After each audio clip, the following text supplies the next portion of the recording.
Welcome everyone to the How to Intuitively Plan Your Next Quarter of Content workshop. And in this workshop, we're just going to go deep into just not only our intuitiveness of like what's our capacity, but also what makes sense for our business. So this session is sponsored by the Ready to Be Seen Mastermind. And actually, I'm going to go ahead and record on this computer. There we go. This session is sponsored by the Ready to Be Seen Mastermind. The Ready to Be Seen Mastermind is a 6 months group program to help you confidently create photos and videos for your business and feel good doing it, so you can master the photography skills and spiritual psychology tools to take authentic self-portraits and record videos while feeling confident from the inside out. So if you are watching this live or if you're catching the replay, go ahead and join the waitlist because the doors to the mastermind will open soon. And here's what we're going to cover today on this session: how to plan content for the offers you are launching, 3 ground rules, things that when creating photos and videos, 5 mistakes to avoid, and how to define your capacity and how to map out your content. So, how to plan the content for the offers you are launching. So let's start with 3 ground rules. So no matter what we are overtaking in our business, don't hurt yourself and don't hurt others. Take care of yourself so you can take care of others, and use everything for your learning and growth. So why is planning in this way so important? How you create the future of how you promote your offers, but how you respond to the content creation process now. A full launch takes up to like 3 months, 1 to 2 months of warming up your audience, and 1 month of actively promoting your offer. So, what offers are you launching?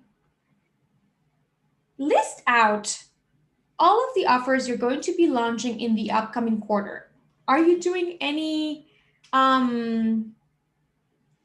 Black Friday offers? Are you having any offers in your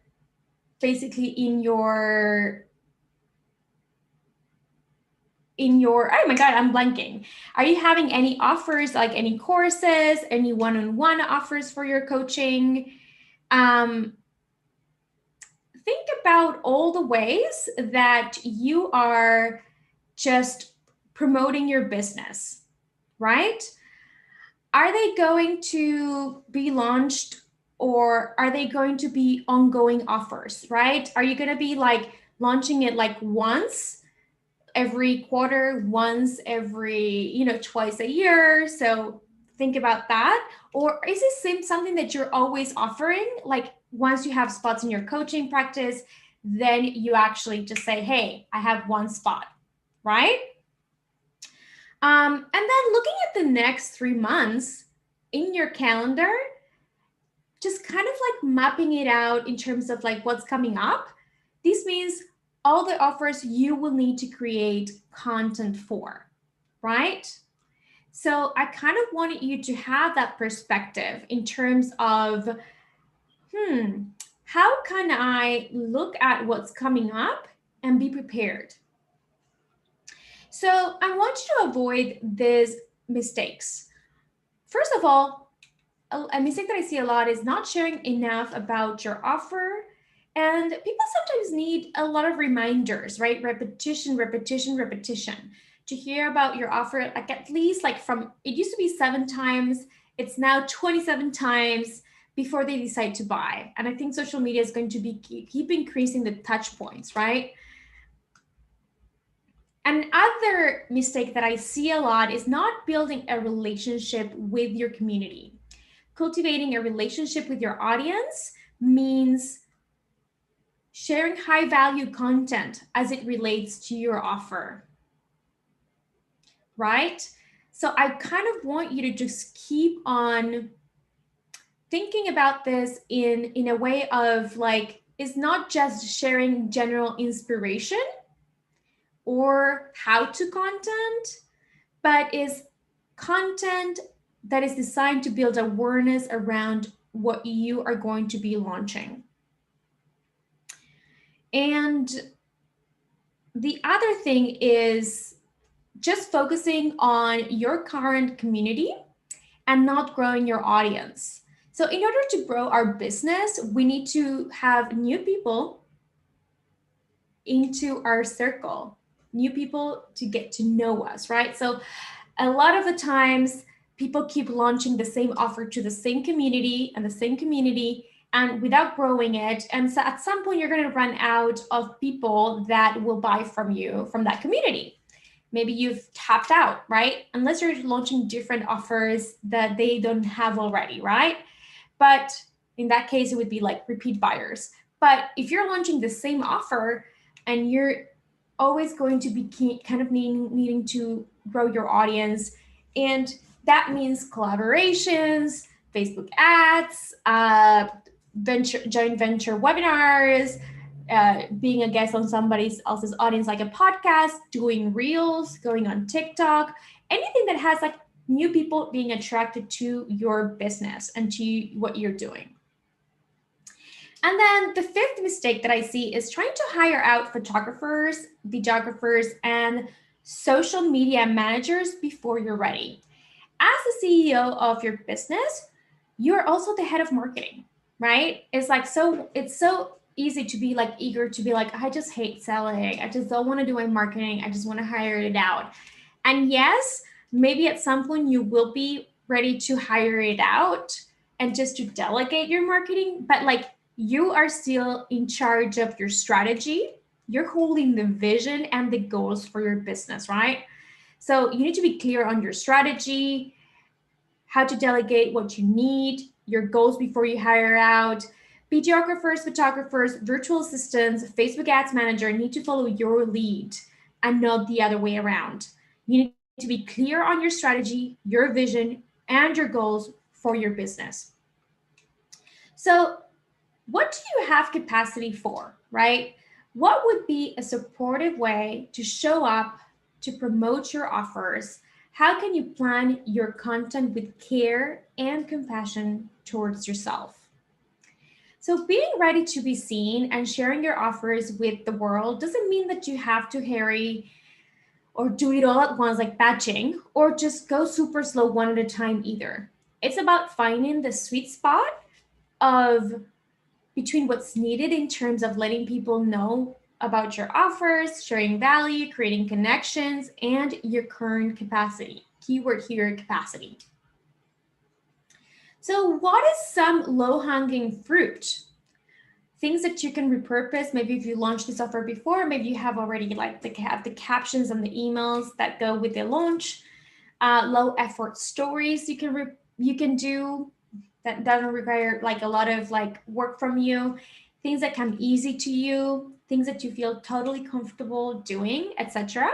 So start thinking about what is some low hanging fruit for me right here. Second question is, if you had no fear, what are some ways that you would show up that are out of your comfort zone? Maybe you would want to do a live stream. Maybe you want to do more video. Maybe you want to do more photos, self-portraits, like whatever is for you. What would that be? Like, what would be out of your comfort zone?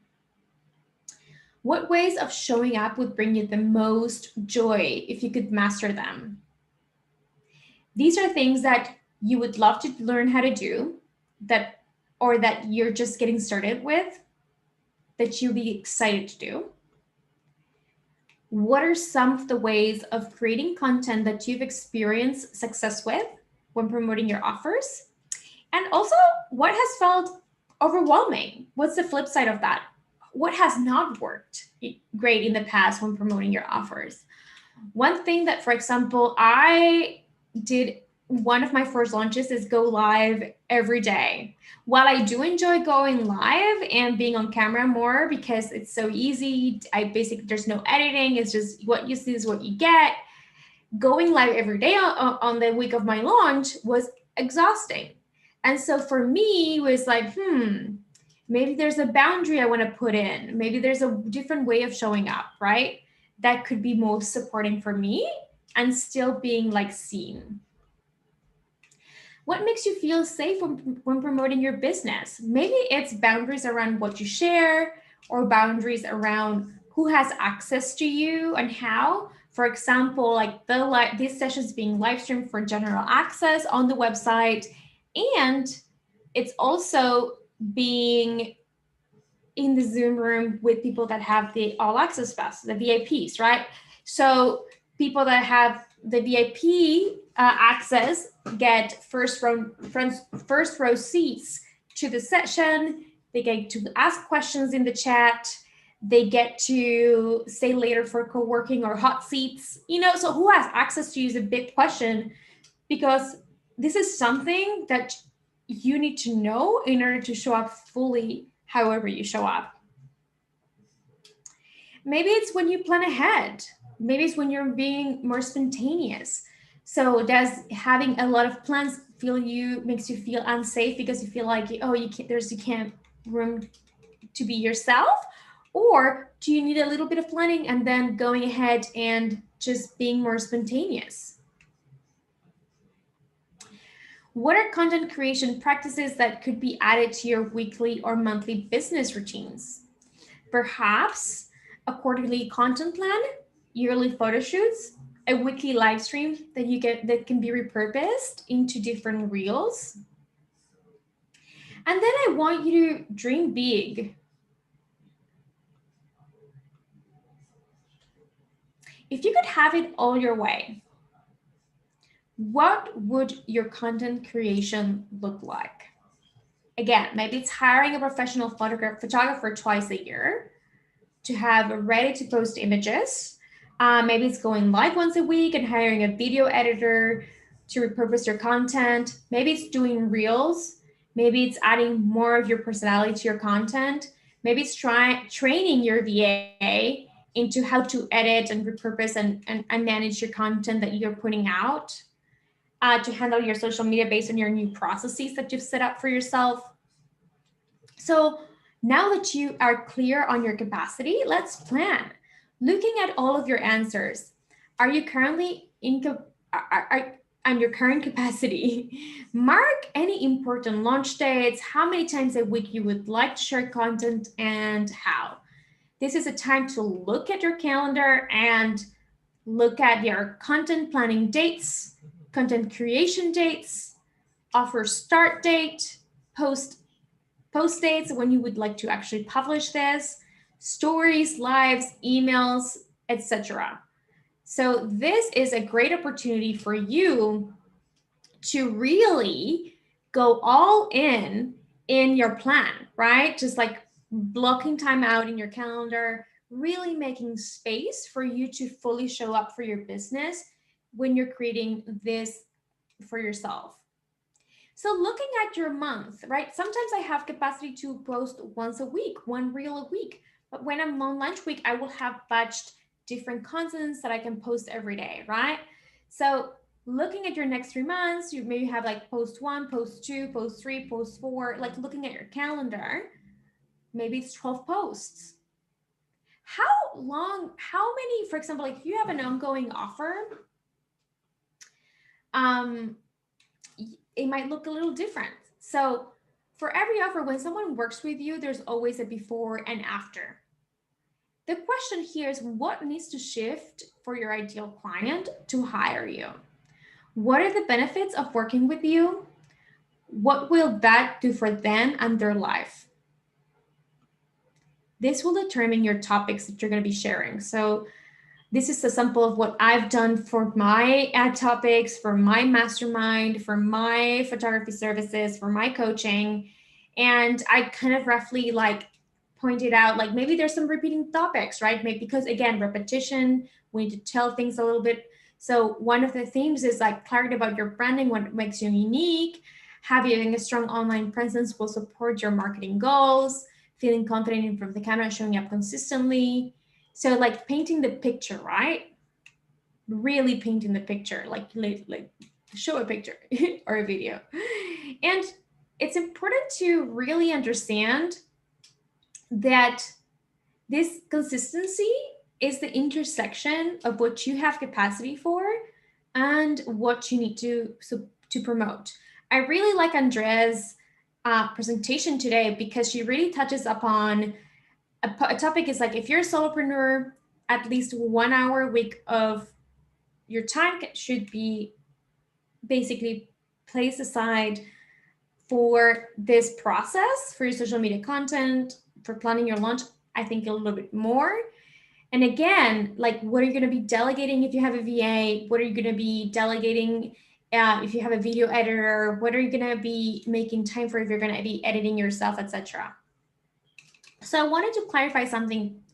Launching versus ongoing offers, it might look a little different. When you're doing a launch, you will have a month or two of warm-up content to join your wait list, which can be done once a week or more, however, whatever you have capacity for, followed by a launch week, right? A week where you're sharing content more often or every day, or email every day with urgency to join your offer by a certain date because we start on X date, right? And I like to do this as well for services as well as courses. So it doesn't matter if you don't have a course. This is a great way of, like, maybe you have a membership, or maybe you have seasonal times that you open your calendar. So it's all leading up to that opening your calendar, right? For bookings.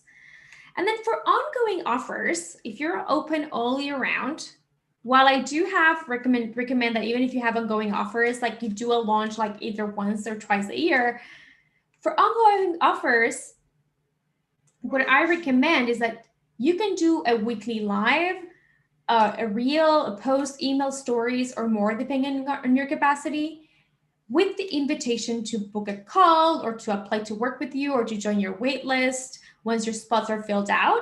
So the question here is, how many posts, IG lives, emails does it take to fill up all your spots?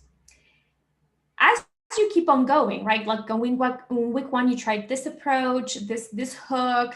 In week 2, you tried all the benefits of working with you. On week 3, you touched upon painting the picture of the benefits and the app, like the challenges that they're experiencing now, and then on to how working with you will transform their lives, etc. Every time you're trying new content topics or new ways of approaching your offer, are you booking calls? Is the content, like, are you getting a response?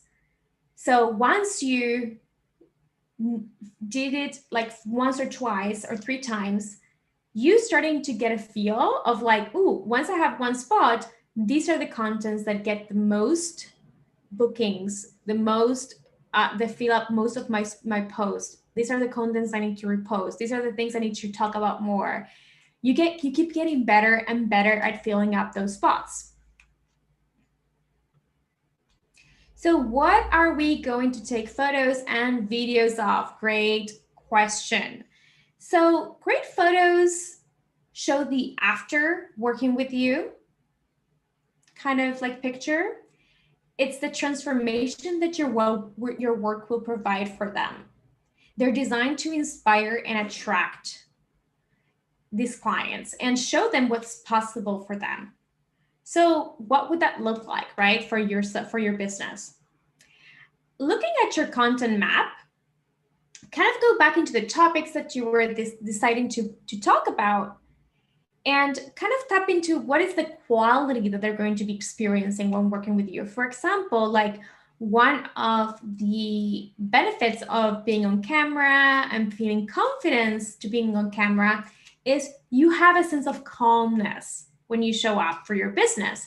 So I like to search on Pinterest, portrait photography, plus the keyword calm, right? For inspiration for my photos and videos, right? I do a lot of talking head videos, but sometimes I will, here and there, I will add some of the other kind of like visual aesthetics into my videos as well.